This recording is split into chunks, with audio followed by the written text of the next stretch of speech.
اس video کو دھیان سے سنیے۔ عورت اپنی ناپاکی کے ایام میں وہ کیا پڑھ سکتی ہے؟ ناپاکی کی حالت میں ذکر و اذکار یعنی سبحان اللہ، الحمدللہ، اللہ اکبر، درود پاک، اسی طرح کوئی دعا ہے تو وہ کرنے میں پڑھنے میں تو کوئی حرج نہیں ہے۔ ٹھیک ہے۔ اور جہاں تک قرآن پاک کے پڑھنے کا تعلق ہے تو نہ اس کو چھونا جائز ہے، نہ دیکھ کر پڑھنا جائز ہے، نہ زبانی جائز ہے۔ ہاں وہ آیات کے جو دعا پر مشتمل ہیں ان کو دعا کی نیت سے پڑھا جا سکتا ہے، قرآن پاک یا تلاوت کی نیت سے ان کو نہیں پڑھ سکتے۔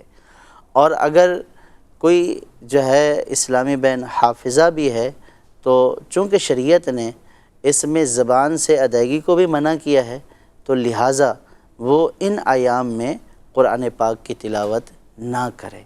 ایک ہے تصور ذہن میں، دیکھیں یہاں پڑھنے سے منع کیا جا رہا ہے۔ پڑھنے کا مطلب یہ ہے کہ جو ہے وہ اتنی آواز میں آواز نکالے کہ اپنے کان سن لیں، یہ پڑھنا بندہ بہرا نہ ہو، یہ پڑھنا ہے۔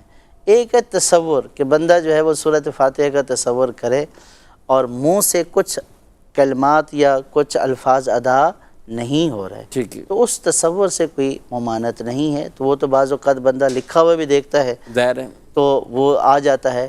تو ایک ہے دیکھ کر سمجھنا اور تصور لانا، اس کی تو ممانعت نہیں ہے۔ ٹھیک ہے۔ ایک ہے پڑھنا، تو پڑھنے کی ممانعت ہے، چاہے وہ زبانی پڑھنا ہو، چاہے وہ دیکھ کر پڑھنا ہو یا قرآن پاک اٹھا کر پڑھنا ہو، یہ سارے پڑھنے اس حالت میں ممنوع ہیں۔ ذہنی اور تصوراتی دہرائی کر سکتے ہیں؟ ہاں، ذہنی اور تصوراتی میں کوئی حرج نہیں ہے۔ جیسے قرآن کی تلاوت سننے میں بھی کوئی مسئلہ ہے اس سال؟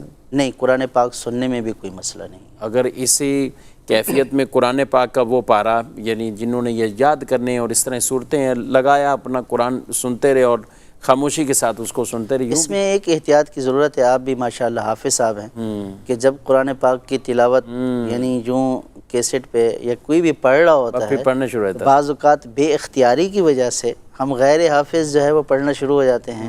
تو میرا اندازہ یہ ہے کہ جب اس طرح کی ہوگی، ویسے اس طرح کر لینا یہ آپ نے اچھی توجہ دلائی ہے کہ اگر یوں قرآن پاک سنا جائے اور خاموش رہا جائے، صرف سنتا رہے، تو یوں بھی ایک طرح کی دہرائی ہو جائے گی۔ لیکن کہیں پہ اگر اٹکن ہوئی یا کہیں پہ کوئی بھولا تو بے اختیار الفاظ نکلیں گے بھی صحیح۔